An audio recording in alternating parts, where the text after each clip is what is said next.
امشب در 24 مذاکره غیر مستقیم آمریکا و ایران درباره تبادل زندانی‌ها.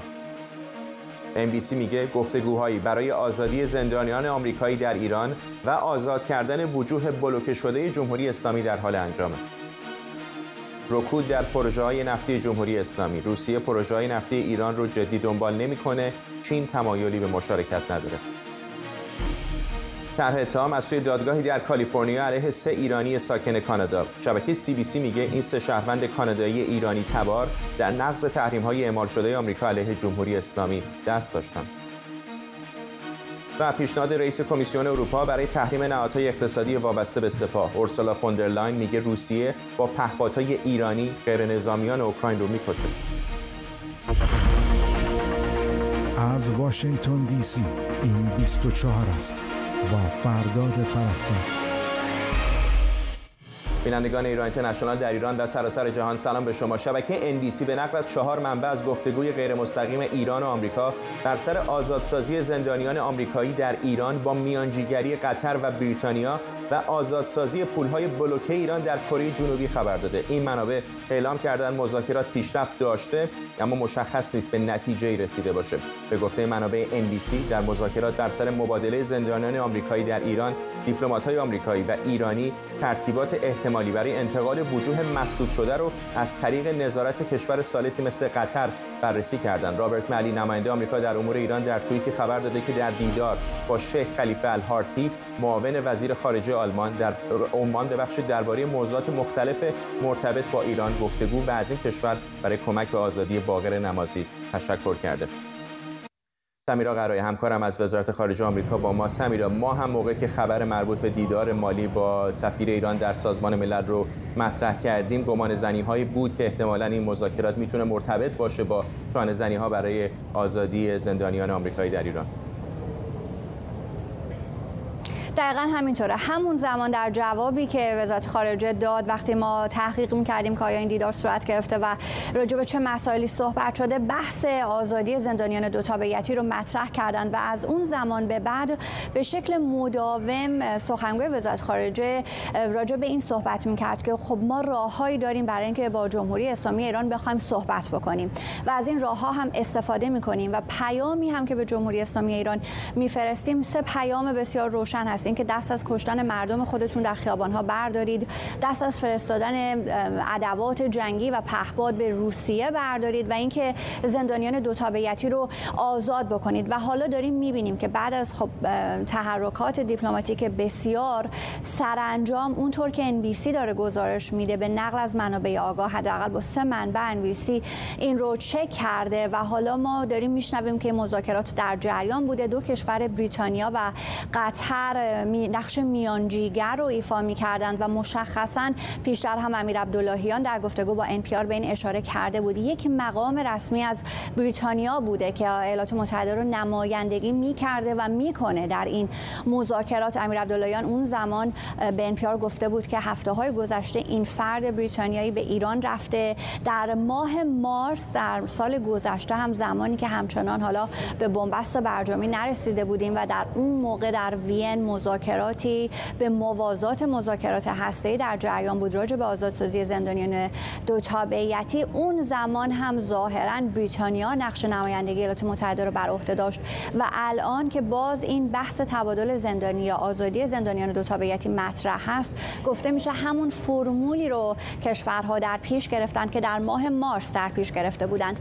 این نماینده از بریتانیا به ایران سفر کرده بود اون زمان، در حال حاضر هم در هفته‌های گذشته سفر کرده. بحث‌ها در جریان هست اما همونطور که خودت هم گفتی ما نمیدونیم آیا این بحث‌ها به یک جمع‌بندی رسیده، به یک نتیجه نهایی رسیده یا نه. بحثی که مطرح هست در رابطه با اینکه خب حالا جمهوری اسلامی چه به دست میاره این وسط، اون چیزی که NBC میگه اینه که اون میلیاردها دلار، 8 میلیارد دلاری که ایران پول بلوکه شده در کره جنوبی داشت، اون ظاهراً قرار هست آزاد بشه، منتها این به شکل پول نقد به دست جمهوری اسلامی نخواهد رسید. اون چیزی که NBC میگه اینه که احتمالاً این پول رو به کشور ثالث که نامش قطر عنوان شده خواهند داد و تنها جمهوری اسلامی میتونه این پول رو صرف خریدن دارو، مواد غذایی و دیگر اقلام بشردوستانه بکنه. پول نقد مثل 2015 که 400 میلیون دلار رو دولت اوباما با هواپیما فرستاد به ایران در کار نخواهد بود. پول نقدی به دست جمهوری اسلامی نخواهد رسید. با این همه مباحث تکنیکی این انتقال، این نقل و انتقال پول و اینکه ایران چطور از این پول استفاده بکنه همچنان در جریان. اون زمان امیر عبداللهیان گفته بود که ایالات متحده بسیار آشفته و سردرگم راجع به این مباحث تکنیکی و جمهوری اسلامی منتظر ببینه که نتیجه چه خواهد شد. اما حالا برگردیم به امروز. همین کمتر از یک ساعت پیش یک کنفرانس خبری روزانه‌ای که خب وزارت خارجه داره درش راجع به این مسئله صحبت شد و من از نت پرایس سخنگوی وزیر خارجه ابتدا پرسیدم که اصلا این گزارش MBC رو تایید میکنند یا نه، اگر میکنن چقدر پیشرفت حاصل شده، که آقای پرایس گفت با جزئیات نمیتونه این گزارش رو تایید کنه، نمیتونه وارد جزئیات بشه، اما این اطمینان رو میده که ایالات متحده هر چه در توان داره برای آزادسازی زندانیان دو تابعیتی خودش انجام خواهد داد و گفتش که مذاکرات در حال حاضر داره انجام میشه، ولی نمیشه گفت که این دو تابعیتی ها آقای سیامک نمازی، مراد طاهباز و عماد شرقی کی به آمریکا برخواهند گشت، کی ایران رو ترک خواهند کرد، به خاطر اینکه مسئله حساسه و در حال حاضر گفتگوها میان ایالات متحده و متحدانش در جریان هست. جای دیگه از او پرسیدم که چه تضمینی میتونه به مردم ایران بده که در نهایت این پول دست سپاه پاسداران نرسه و او گفتش که خب مدت هاست که ایالات متحده در حال اجرای کردن سفت و سخت تحریم هاست و اطمینان حاصل کرده که در نهایت این پول به نوعی بتونه به دست جمهوری اسلامی برسه که نخواد به شکل پول نقد صرف حالا نهادهای خودش مثل سپاه پاسداران بکنه و در نهایت هم خب سوال اینه که آیا میشه به این فکر کرد که اگر این اتفاق رخ بده این میتونه یک گام رو به جلو برای آغاز مذاکرات هسته‌ای باشه یا برای احیای برجام باشه، که گفت جواب بله یا خیری به این سوال نداد، ولی این مسئله رو مطرح کرد که حتی اگر روابط ایالات متحده با یک کشور دیگر روابط بسیار ضعیف و تیروتاری باشه، باز هم ایالات متحده به سراغ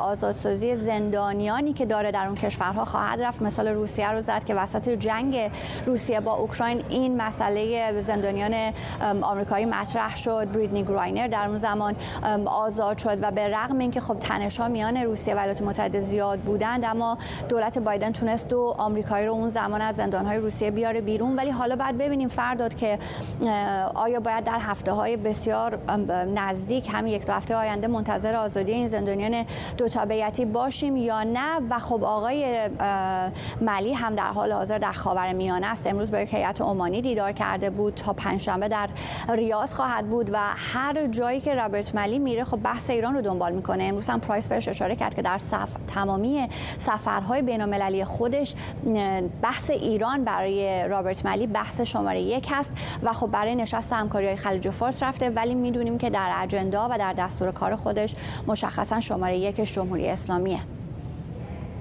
نگار ما از وزارت خارجه آمریکا. معاون دیپلماسی اقتصادی وزیر خارجه ایران در نامه‌ای به محمد مخبر، معاون اول رئیسی که به دست ایران اینترنشنال رسیده، اعلام کرده شرکت‌های روسی در پروژه‌های نفت و گازی ایران کمکار هستند و شرکت‌های چینی تمایلی به مشارکت در این پروژه‌ها ندارند. خدا سفری با بیان اینکه زمان زیادی برای اجرایی شدن این پروژه از دست رفته، خواهان صدور مجوزهای لازم از سوی دولت، شورای اقتصاد و سازمان برنامه و بودجه شده. در سالهای گذشته گزارش‌های مختلفی درباره متوقف ماندن پروژه‌های توسعه میدان نفتی و گازی ایران به دلیل خروج شرکت‌های خارجی از این پروژه‌ها منتشر شده. سارا بخشوری مدیر مؤسسه بین‌المللی انرژی SPB اینجا در استودیو با ماست. خانم بخشوری، به نظر میاد که روس‌ها هم علیرغم روابط نزدیکی که با تهران دارند خیلی تمایلی ندارند بر صنعت نفت و گاز ایران سرمایه‌گذاری زیادی بکنن. این آیا به خاطر نگرانی‌ها در مورد صادرات خودشون هست یا دلیل دیگری داره به نظرتون؟ میشه اینطور برداشت کرد که به دلیل نگرانی از صادرات خودشون هست، ولی در واقع شما اگر نگاه کنید در این چند سال تحریم ها نه چین نه روسیه هیچ کدوم کاری رو در واقع از پیش نبردن و اتفاق بدی که برای میادین نفت و گاز ایران افتاده اینه که وقتی که یک سرمایه‌گذار یک شرکتی مشغول به کار میشه، شرکت‌های دیگه تمایلی به اینکه ورود کنن به اون میدان ندارن، چون نمیدونن که چه اتفاقی در مخصوصا زیر سطح زمین افتاده توی اون میدان. ولی ایران بالاخره خلیج فارس رو داره، به آب‌های بین‌المللی از اونجا دسترسی داره. شاید برای روسیه در بازارهای غربی یکم رفتن دشوارتر باشه. فکر نمی‌کنید آیا سرمایه‌گذاری احتمالی روسیه در نفت و گاز ایران میتونه یک پلن بی برای خود روس‌ها هم باشه که همین الان هم با صادراتشون مشکل دارن؟ در مورد اینکه چقدر بخوان تولید انجام بدن و بعد تولید ایران رو صادر بکنن، این یک موضوعه. اینکه دسترسی داشته باشن به آبهای ایران و لوجستیک صادرات ایران یک موضوع دیگر هست.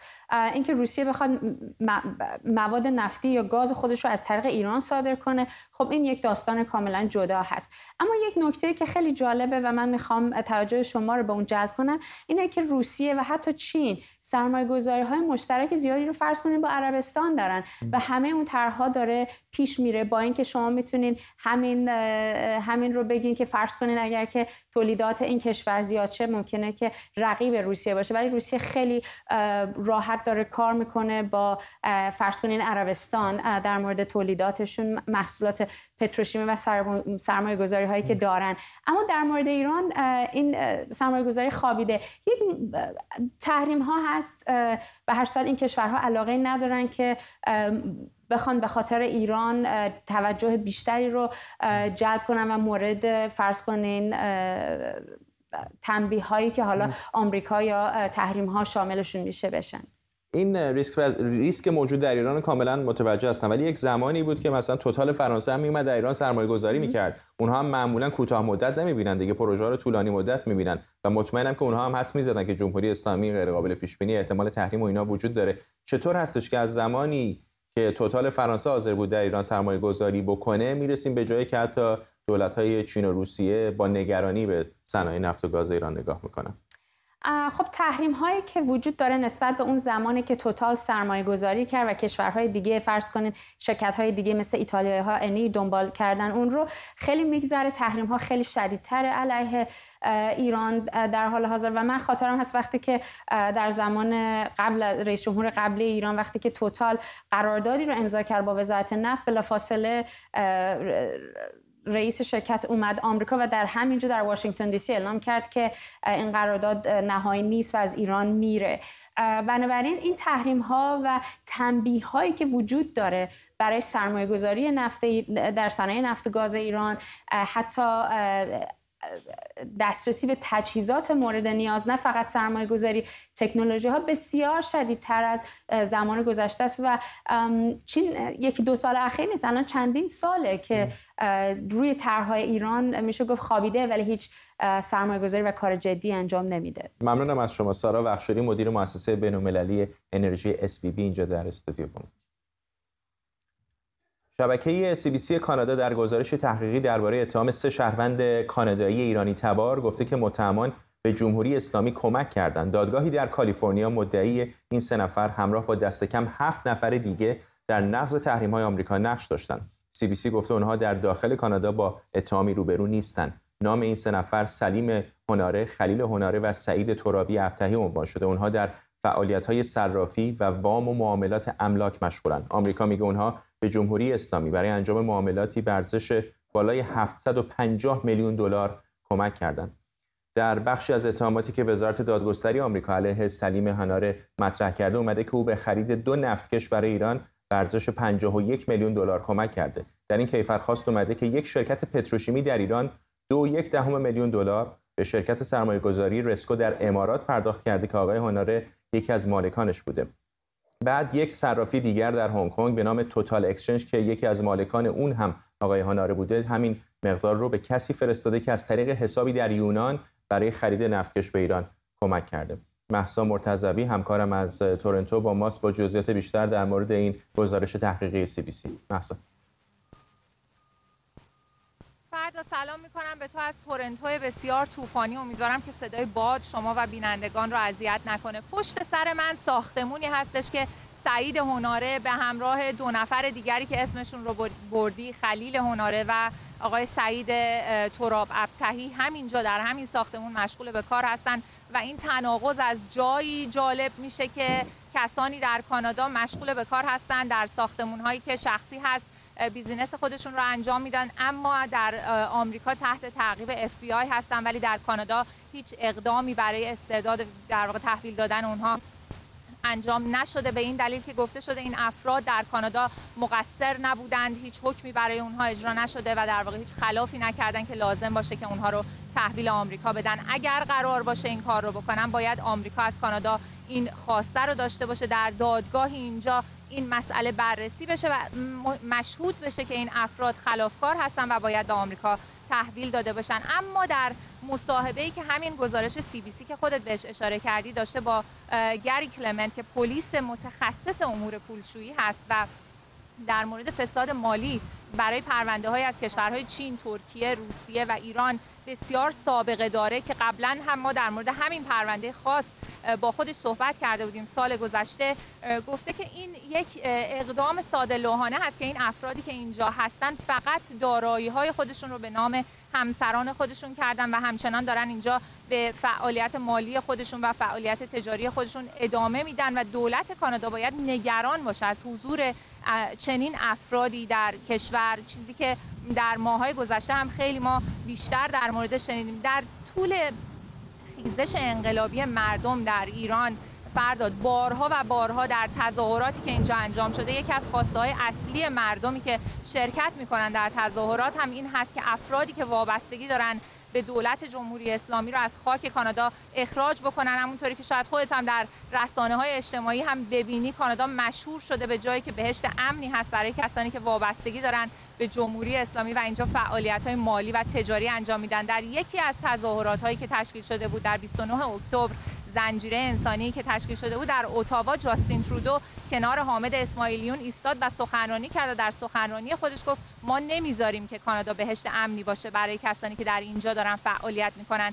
در یکی از تحریم هایی که انجام شد، همونطوری که خودت میدونی 7 دوره تحریم علیه مقامات و نهادهای وابسته به جمهوری اسلامی در کانادا انجام شده تا به حال و در یکی از همین تحریم ها هم گفته شده که 76 میلیون دلار بودجه تخصیص داده شده که دولت کانادا بتونه عوامل خارجی از جمله جمهوری اسلامی رو شناسایی بکنه و اونها رو تحویل بده و در واقع سرمایه های اونها رو ضبط بکنه و در جهت غرامت دادن به کسانی که آسیب دیدن از این افراد بتونه اونها رو صرف بکنه. من خودم بارها در مصاحبه‌های مختلفی که با مقامات دولت کانادا داشتم ازشون سوال کردم آیا این 76 میلیون دلار بودجه‌ای که در نظر گرفته شده تا به حال به کجا رسیده، چه کاری در مورد این قضیه انجام شده؟ اما تا به حال چیزی من خودم ندیدم فرداد و کسانی هم که من باهاشون صحبت می‌کنم در این مورد هنوز اقدام مشخصی رو لیست نکردن. حالا گزارش‌هایی مثل همین گزارش CBC و گزارش‌های تحقیقی دیگه‌ای که می‌بینم در شبکه‌های دیگه هم انجام میشه، نه تنها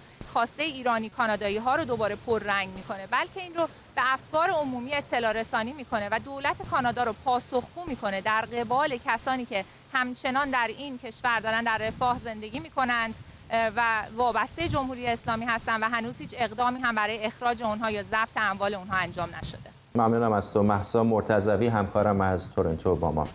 همطور که مهسا هم اشاره کرد، دست کم 3 نفر از ایرانیان کانادایی در یک پرونده کیفری در ایالات متحده آمریکا متهم هستند به کمک به جمهوری اسلامی برای انجام تراکنش‌های بالای 750 میلیون دلار. هنوز اونها طبیعتاً محکوم نشدن. این پرونده در آمریکا باز شده و مشخص هم نیستش که آیا قرار هست اونها به ایالات متحده مسترد بشن یا نه. گزارش CBC میگه که کانادایی‌ها هنوز درخواست استردادی رو به اتاوا نفرستادن. آرش آرامش حقوقدان و کارشناس امنیت ملی از لندن با ماست. آقای آرامش، به هر حال این اتهامات مطرح شده، اولین بار هم نیست، پرونده‌های مشابهی بوده، اتهامات مشابهی هم بوده. برای همسایه شمالی آمریکا یک مقدار مایه شرمساری نیستش که در عین حالی که میگن می‌خوایم جلوی جمهوری اسلامی وایسیم، می‌خوایم پناهگاهی برای اموال تاریک مقامات جمهوری اسلامی نباشیم، هر از گاهی پرونده‌های این چنینی رو میشه؟ من فکر کنم برای هر کسی یک سفر کوتاه به تورنتو خیلی سریع جواب این سوال رو بده، هرچند که خب در محکمه ظاهر انسان‌ها نباید یک به قول معروف جزو شواهد و مدارک باشه، ولی بالاخره ما میدونیم در خود ایالت آنتاریوی استان آنتاریوی کانادا، به خصوص در شهر تورنتو و هومه. عکساش دیگه بوده بسیاری از افرادی که یا مسئولان بلندپایه جمهوری اسلامی بودند یا افرادی هستند که با اونها خویشاوندی بسیار نزدیکی دارن اونجا زندگی میکنن. مسئله این نیست. مسئله حالا شما هم نمیتونید اگر بخوایم خیلی هم این قضیه به صورت دلسوزانه نگاه بکنیم، بازم میگیم حالا خویشاوندان اونها رو بگذاریم کنار، ولی کسی که در سطوح عالیه نیروی انتظامی جمهوری اسلامی در سالهای سرکوب خدمت کرده و جزء فرماندهی بوده، چطور راحت اونجا با بدون هیچ دغدغه‌ای از پیامدهای قانونیش میگرده، یا رئیس یکی از بانک‌های بزرگی که بالاخره در پولشویی به در حمایت از برنامه‌های مختلف جمهوری اسلامی دخیل بوده، چطور اونجا زندگی میکنه. برگردیم سر این قضیه شکایه یا این کیفرخواست. شکایه نیست، این کیفرخواستی که دولت فدرال ایالات متحده به دنبالش هست. من اول یه نکته جالبی رو میخوام عرض کنم خدمتتون، اونم اینه که خب ایالات متحده و کانادا هرچند که سیستم‌های قانونی بسیار متفاوتی دارن، اما هر دو سیستم‌هایی چون قانون مدارن، شما نمیتونید به خاطر اینکه رابطه خوب با فلان کشور دارید درخواست کنید به حکومتی که در اتاوا سر کار است مثلا مظنونین رو در گونی بکنه و اینها رو استرداد بکنه به واشنگتن. روند قانونی خودش رو داره. بر اساس آیین دادرسی در کانادا، تا موقعی که اون جرمی که اون شخص مرتکب شده در خود قوانین کانادا جرم شناخته نشه، حکم استرداد صادر نمیشه. آیا این کاری که اتفاق افتاده یا این اتهامی که ایالات متحده زده در کانادا جرم هست یا نه؟ بله هست. پس میریم سر قضیه دوم. نکته دوم این هستش که در یک همچین پرونده هایی دولت کشور خواستار استرداد باید درخواست بکند و پرونده رو قاضی کانادایی بررسی بکنه. این هنوز نشده. سوالم اینجاست که چرا ایالات متحده هنوز درخواست استرداد نداده؟ آیا خواهد داد؟ آیا تا حالا صحبت‌های پشت پرده بوده یا نبوده؟ همونطور که میدونید این از دایره امنیت ملی وزارت دادگستری ایالات متحده، میگن National Security Division ایالات وزارت دادگستری، این شکایت رو مطرح کرده و وکلایی که زیر اون امضا کردن اونها هستن. به خاطر همین های صحبت‌های پشت پرده با پلیس اسب سوار کانادا، Royal Canadian Mounted Police، که عملاً بالاخره مسئول شاید بگیم مثل پلیس فدرال اونجا میمونه، با اونها بوده برای استرداد اینها یا نه؟ آیا کیفرخواست و تقدیم یک قاضی فدرال در کانادا کردن برای رسیدگی یا نه؟ ولی فعلا ما از این خبر نداریم. و نکته آخر برگردم سر قضیه این که در مرزهای شمالی ما چه می‌گذرد. کانادا باید بالاخره یک خانه تکانی مفصلی در مورد این قوانین بسیار عجیب و غریب چند سال خودش در مورد مهاجرت کنه. این توی چند سال اخیر، توی 2 دهه اخیر، به خصوص در دهه اخیر، به خصوص با قوانین سرمایه گذاری بدون رصد کردن، بدون الک کردن، بدون ارزم به حضور شما غربال کردن بسیاری از کاندیداها، یا اگرم غربال کردن شاید گفتن حالا بگذاریم زیر سیبیلی بگذرد. بسیاری از افراد آمدن در کانادا و این مشکل امنیتی است، نه فقط برای کانادا بلکه برای ایالات متحده. میگم شما موقعی که بین تورنتو رو که نگاه میکنید، فاصلهش با پتسبرگ و کلیولند و و دیترویت خیلی کمه، فاصلهش با مرزهای شمالی ایالات متحده خیلی کمه و با شهر نیویورک که خب در جنوب شرق ایالت نیویورک حساب میشه اونم فاصلهش کمه. یعنی میخوام بگم مثلا و همونطور که میدونید 80% جمعیت کانادا هم به فاصله 30 مایلی مرزهای ایالات متحده و کانادا میشینن. به خاطر اگر شما در این شهرها هستید، دسترسی دارید به ایالات متحده، با پاسپورت کانادایی راحت میتونید بیاید به خاک ایالات متحده. هرچند که اخیراً میگم اونایی که حتی خدمت اجباری هم در سپاه کرده بودن بحثش جداست، ولی این بالاخره یک خطر امنیتی است هم برای ایالات متحده هم برای کانادا. و آقای ترودو و حکومتش، چه اینها چه هر حکومت دیگه، باید کم کم پاسخگو باشن که چطور شده کسی که فرماندهی ارشد در نیروی انتظامی بوده، رؤسای یکی از 4-5 بانک بزرگ کشور بوده، خیلی راحت راست در تورنتو و اتاوا و مونتریال و حتی در ونکوور میچرخن، ولی هیچ پیامد و عقوباتی اینا برای اینها نیست. آقای آرامش، در مورد این افرادی که میگید افراد بالا رتبه مقامات جمهوری اسلامی بودن، کاملا مشخصه، بالاخره هویت اونها مشخصه از کجا آمدن، میشه انتقاد کرد بر دولت کانادا. ولی کشوری مثل کانادا که اینقدر به قول شما مرزهاشو باز کرده در این سالهای اخیر به سوی بسیاری از مهاجرین، نه فقط از ایران، از کره جنوبی، از چین، واقعا در عمل چقدر ممکن هستش که برید و پیشینه مالی همه این افراد رو بررسی بکنید، برای اینکه برای اداره مهاجرت هم کار راحتی نیست و در بسیاری موارد اینها که پولشون رو در چمدان نمیریزن بیارن، ممکنه 10 تا شرکت باشه، یک خانه‌ای در یک کشور دیگه مثل مالزی، امارات خریدن، پول اون رو میارن. منظورم اینه که کار راحتی هم نیست الزاماً بررسی تمام این پیشینه‌های مالی. در اون شکی نیست، ولی خب نکته اول معمولا یکی از چیزهایی که میگن follow the money، این همیشه اینه، یا پول دنبال پول رو تعقیب کن، تعقیب پول. شما همین آقایونم که شکایت خاص علیشون صادر شده با تعقیب و سرنخ پول بوده که دیدن کجا و کجا رفتن. ولی اگه بخوام بگم مثلا برای کشوری مثل ایران، جمهوری اسلامی ایران، با این وضعیت اقتصادی و با برداشت و تصور و اطلاعاتی که ما ازش داریم، اون شناختی که ازش داریم، اگر کسی مثلا آمد و سرمایه‌گذاری هنگفتی کرد در ساخت و ساز، مثلا در حالا هر چی در کانادا، و بعد از اونم که مثلا در حین انجام شدن ویزای مهاجرتش بود چند ده میلیون دلار، یک پول هنگفتی یا بیشتر حتی نقل و انتقال داد، این بالاخره حتی اگر نه به دلیل امنیت ملی، به دلیل مالیاتی دولت باید نگاهی بهش بکنه. موقعی که این نمیشه، این یا سهل انگاری است یا عملاً کمک کردن به ارتکاب جرم برای حالا هر منفعتی که ممکنه داشته باشه. نکته اول. نکته دوم، بسیاری خیلی سوال همیشه پیش میاد، مثلا میگن که بله ما رفتیم سفارت آمریکا، یا دروغ گفتیم در سپاه بودیم، یا فلان یا فلان، یا مثلا من 20 سال پیش پیمانکار قرارگاه خاتم الانبیا بوده طرف و بهشون نگفتیم. اینا از کجا فهمیدن؟ ایالات متحده و کانادا، بخصوص ایالات متحده که سالهای ساله که این مسئله دیگه 1 سال و 2 سال نیست، الان 43 سال 42 ساله که ایالات متحده هم در منطقه هم فراتر از اون داره اطلاعات جمع میکنه، هم از فعالیت‌های جمهوری اسلامی، هم از فعالیت اقتصادیش، نظامیش، امنیتیش. به خاطر همین برای خیلی جالبه که ما که گفته بودیم مثلا من در نیروی زمینی ارتش خدمت دارم، کجا فهمیدن خدمت، حتی خدمت اجباری در سپاه بوده. کانادا خیلی میتونه با ایالات متحده در دریافت و تقسیم کردن اطلاعات خام و حتی اطلاعات پروسس شده و پروسس شده، به اطلاعات به قول من طبقه ردبندی، همکاری بیشتری بکنه.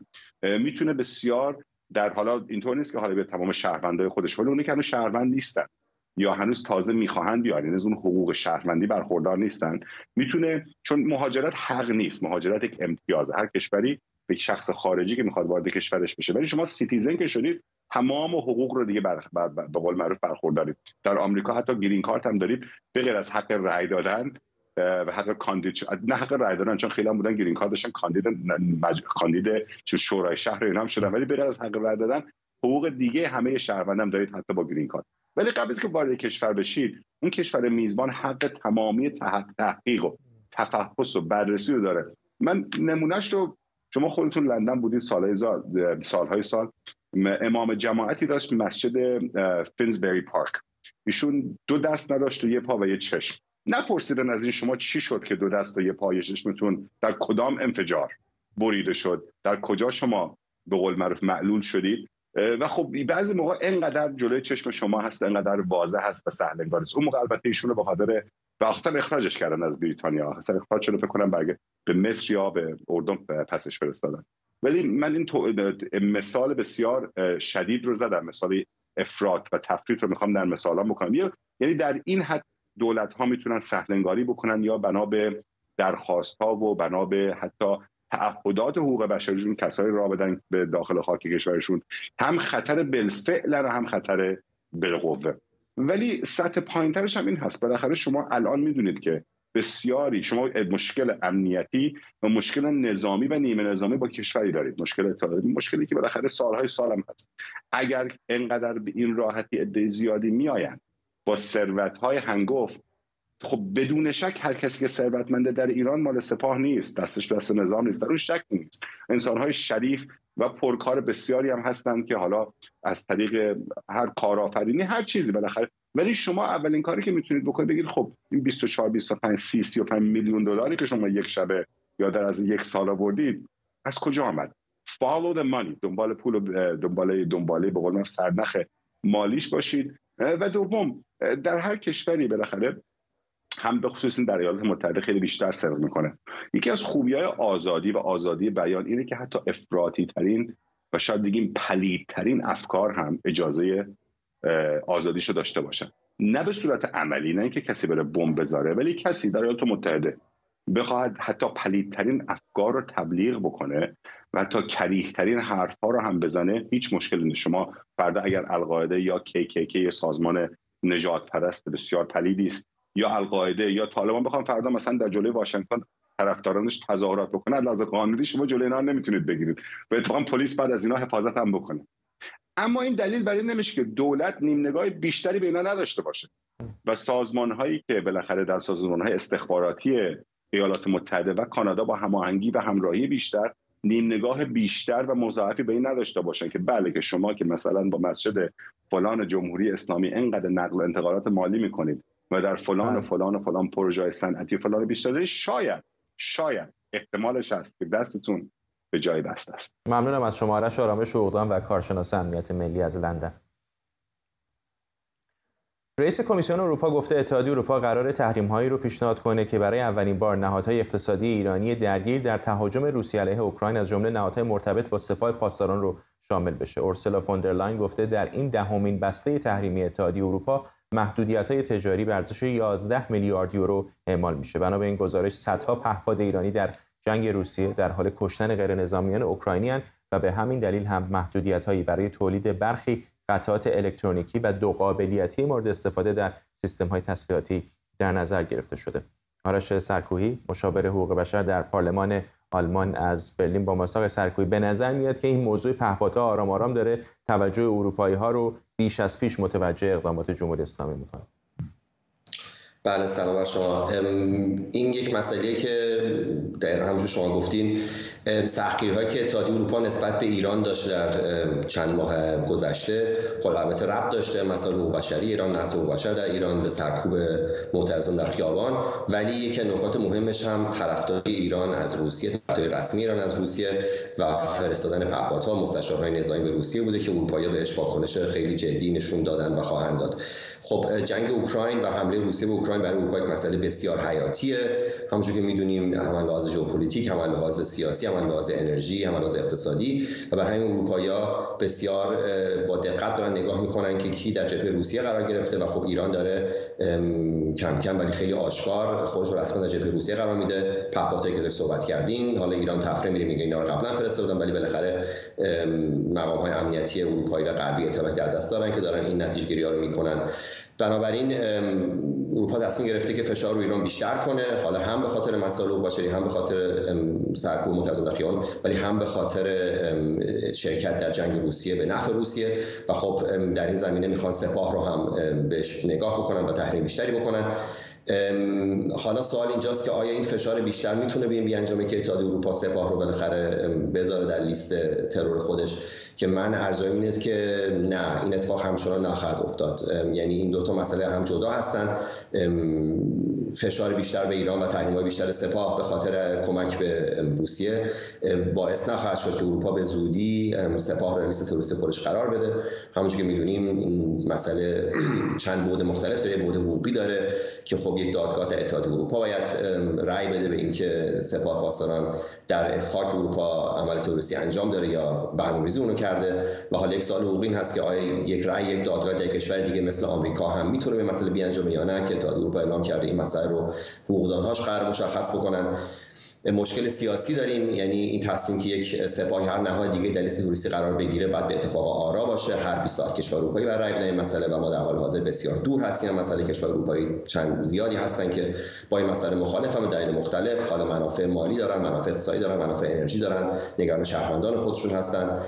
و همچنین حتی کشورهایی مثل انگلیس هم که قبلا اعلام کرده بودن که میخوان سپاه لیست تروریستی رو قرار بدن، فعلا صرف نظر کردن از این کار. و حتی کشورهایی مثل آلمان و فرانسه هم که حداقل رسما اعلام کردن که نگاه مساعدتری دارن نسبت به قرار دادن سپاه در لیست تروریستی، اعلام میکنن که شک دارن نسبت به این مسئله، به خاطر اینکه استدلالشون این هست که اگه سپاه در لیست تروریستی تا اروپا قرار بگیره، مذاکرات برجام رسما منتفی خواهد شد و ایران به سمت اتمی شدن خواهد رفت. و این به این معناست که کشورهایی مثل عربستان، ترکیه، امارات و قطر هم به دنبال بمب اتمی برن و خاورمیانه اتمی کابوس اروپا و جهانه.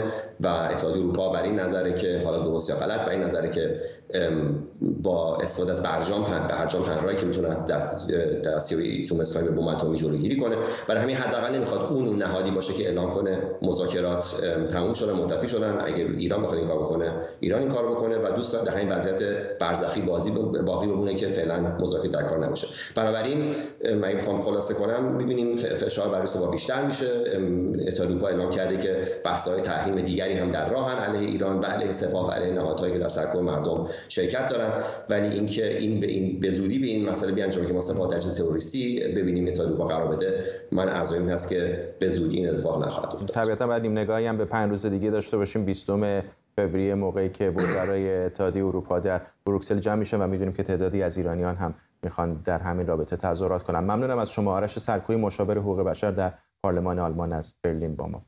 بیشتر گفتگویی داشتم با ساموئل بنت، پژوهشگر برنامه مطالعات روسیه در مرکز تحلیل‌های دریایی و از او درباره شراکت جدید ایران و روسیه در حوزه فناوری‌های نظامی و همینطور حمایت روسیه از ایران پرسیدم.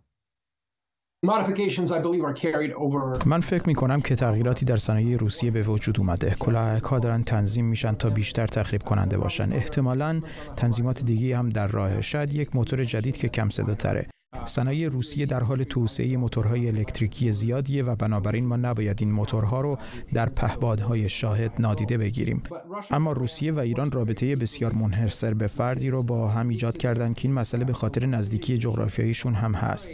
تجارت‌ها و همکاری‌های زیادی از طریق دریای خزر انجام میشه، همونطور که خبرش هم اخیراً توسط رسانه‌های آمریکایی منتشر شده. این کریدور از طریق دریای خزر به منطقه ولگا در واقع با توسعه زیرساخت‌های بیشتر در حال گسترش و رشده. کشورهای اطراف دریای خزر هم در حوزه نفوذ روسیه هستند. اونجا یک نوع منطقه جغرافیایی مجازه که ایران و روسیه هم میتونن کالای نظامی و غیر نظامی، فناوری‌های و داده‌ها و اطلاعات را مبادله کنند.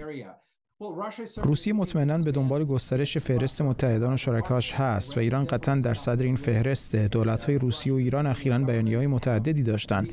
اونا در حال برداشتن گام‌های ملموس‌تر و مشارکتی هستند، مثل تبادل فناوری نظامی و خرید پهپادهای ایرانی توسط روسیه. همه اینها بخشی از اون مشارکته. مطمئناً روسیه میتونه چیزای زیادی به ایران ارائه بده، اما به این معنی نیست که ایران بخشی از جامعه بین‌المللی بزرگتری باشه و از اون منتفع بشه، و نه حتی به این معنیه که ایران تحت تحریم متکی به شرکای بین‌المللی معدودی مثل روسیه بمونه. روسیه تنها کشوری نیست که ایران میتونه از اون بهره مند بشه. کشور دیگه مثل چین و هند هم در حال تجارت و همکاری با ایران هستن. از ساموئل بنت همینطور پرسیدم که اوکراین و متحدان غربیش برای مقابله با پهپادهای ایرانی چه کاری میتونن انجام بدن. همینطور از او درباره اینکه عملکرد ایالات متحده درباره فروش پهپاد به روسیه چه بوده پرسیدم. مطمئناً گام‌های دیگه‌ای برای مقابله با پهپادهای ایرانی وجود داره، مثل افزایش تعداد سیستم‌های پدافند هوایی، تجمیع سیستم‌های پدافند هوایی، افزایش تجمیع سیستم‌های هشدار اولیه، مدیریت و افزایش قابلیت جنگ الکترونیک برای اوکراینی‌ها. در حال حاضر 80 تا 90% پهپادهایی که به اوکراین حمله می‌کنن سرنگون میشن، اما مطمئناً کسی که میتونه مخفیانه از خطوط دفاعی اوکراین عبور کنه میتونه صدمات زیادی هم به وجود بیاره و حالا با یک کلاهک اصلاح شده آسیب میتونه حتی گسترده تر باشه. البته گام دیگری هم وجود داره، رفتن به دنبال تأسیسات تولید و پرتاب پهپادها و تعقیب اپراتورهای پهپاد. همونطور که قبلا در اوکراین دیده ایم، هر دو طرف دنبال اپراتورهای پهپادی کوادروکوپتر یکدیگر بودند و بنابراین همین سیاست را میتونن در مورد مثلا پرتاب این پهپادها توسط روسیه به روشی که اسرائیل تلاش میکنه تولیدات ایرانی رو هدف قرار بده اعمال کنن.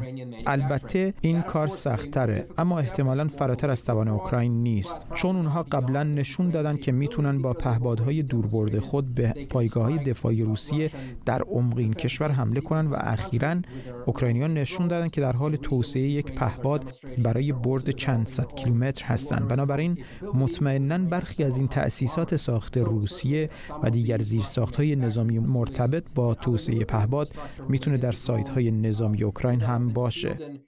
خب مطمئناً اینها تنها پهپادهایی نیستن که ایران فروخته تا متحدان و شرکای آمریکایی رو هدف قرار بدن.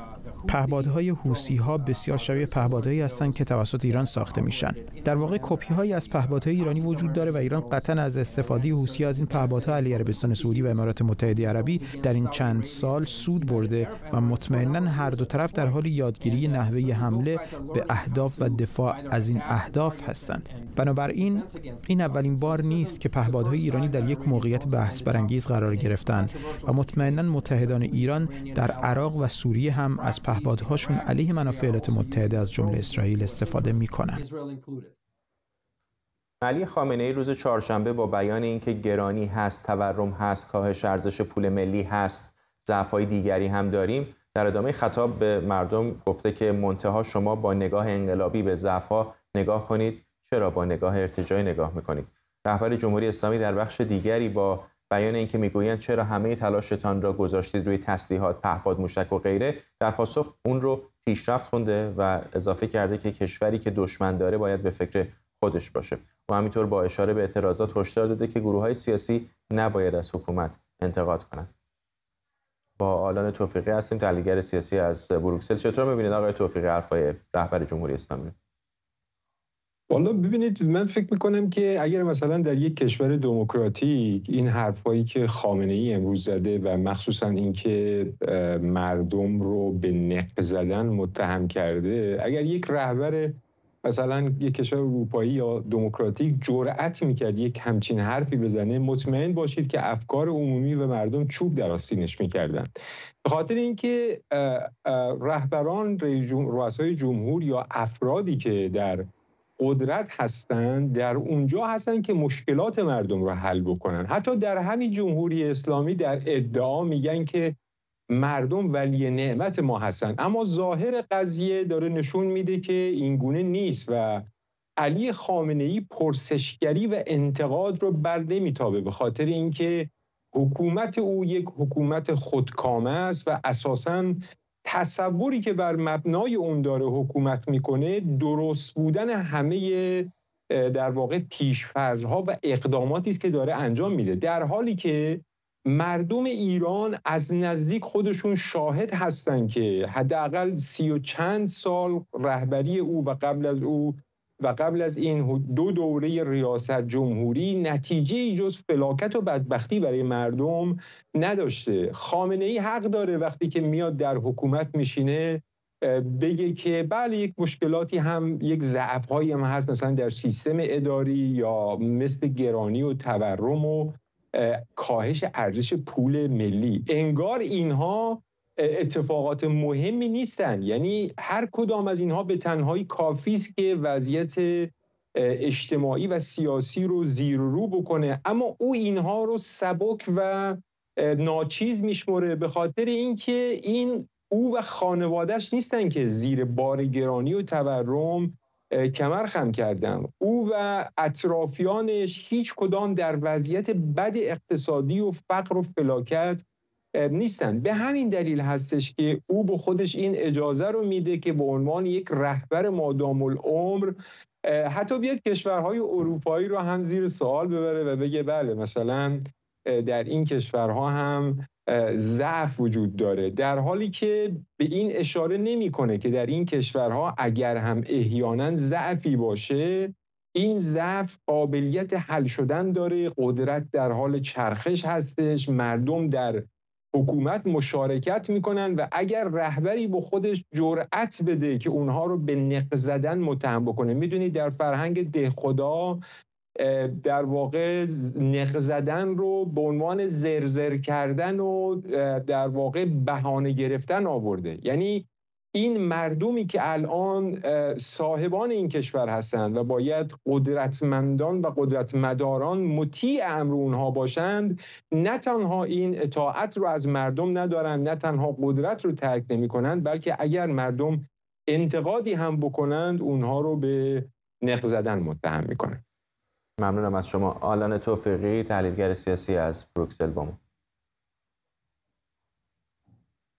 جمعی از خانواده‌های کشته شدگان به دست جمهوری اسلامی با انتشار پیامی از آغاز به کار شورای انقلابی دادخواهان خبر داده و پیگیری عدالت انتقالی و تأسیس دادگستری مستقل رو از اهداف اصلی این شورا عنوان کردند. اعضای این شورا در یک بیانیه ویدئویی خودشون رو از بازماندگان سالهای سیاه جمهوری اسلامی خوندن، از خاوران تا آبان، از جان باختگان اعتراضات 88 تا کشته شدگان انقلاب زن، زندگی، آزادی. در این بیانیه گفته شده که هدف شورا نه دستیابی به قدرت سیاسی، بلکه تأسیس عدلیه‌ای مستقل از نظام سیاسی بعد از سرنگونی جمهوری اسلامی. سوران منصورنیا از سخنگویان شورای انقلابی دادخواهان و برادر برهان منصورنیا از کشته شدگان اعتراضات آبان 98 از روتردام با ماست. آقای منصورنیا، چطور می‌بینید این خواسته های حداقلی رو و چقدر فکر می‌کنید این منعکس کننده آن چیزی است که همه معترضان از زمان شروع اعتراضات دنبالش بوده؟ ببخشید. سلام و عرض ادب خدمت شما و همه بینندگان عزیز. خب استقرار یک عدالتخانه، یک سیستم قضایی مستقل از زور و قدرت مستقر یا حکومت آینده ایران میتونه تضمین کننده دموکراسی برای آینده ایران باشه. تجربه تلخ دادخواهی پس از انقلاب 57 به ما نشون داده که هرگاه سیستم قضایی و عدالتخانه در خدمت حکومت باشه، نتیجه جز بیدادگاه رو نخواهیم داشت.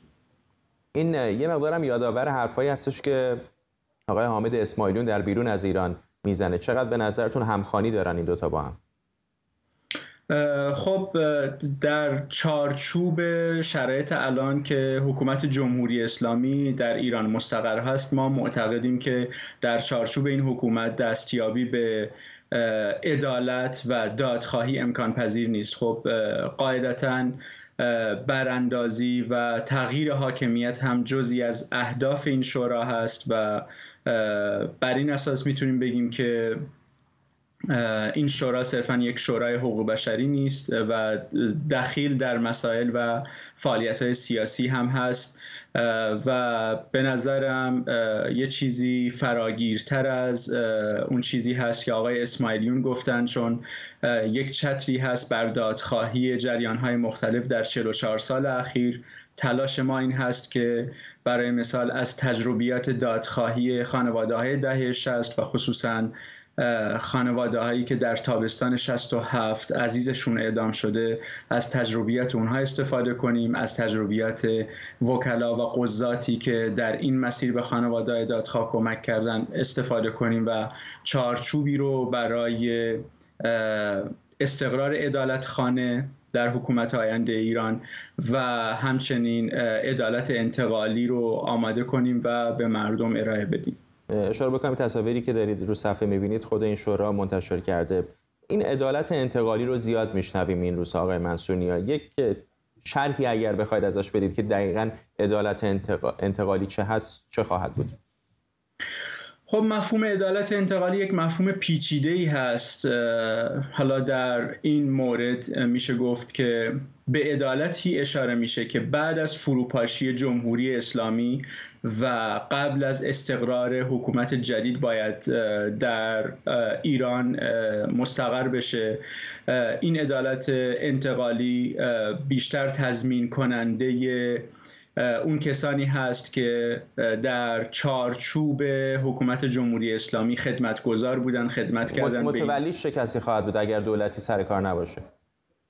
قاعدتاً به قدرت آفیشال یا قدرت رسمی پشت این قضیه نخواهد بود. ما امیدواریم با استفاده از سرمایه اجتماعی که پشت خانواده‌های دادخواه و جریان‌های دادخواه هست بتونیم حداقل تضمین‌ها رو بدیم که یک عدالت انتقالی برقرار بشه. خب برای اون دسته از سرکوبگرانی که تا آخرین گلوله به سمت مردم شلیک میکنن نمیشه این نسخه رو پیچید. این افراد و این دسته از سرکوبگران درگیر خشم مردم خواهند شد و در نهایت خشم مردم اونها رو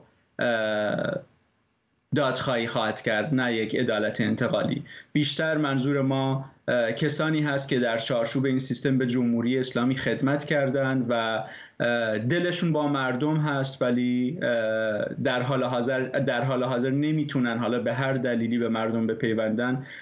این تضمین رو بهشون بدیم که حتی جنایتکارترین شخص در این سیستم هم بر اساس موازین حقوق بشری دادخواهی خواهد شد و دادگاهی خواهد شد.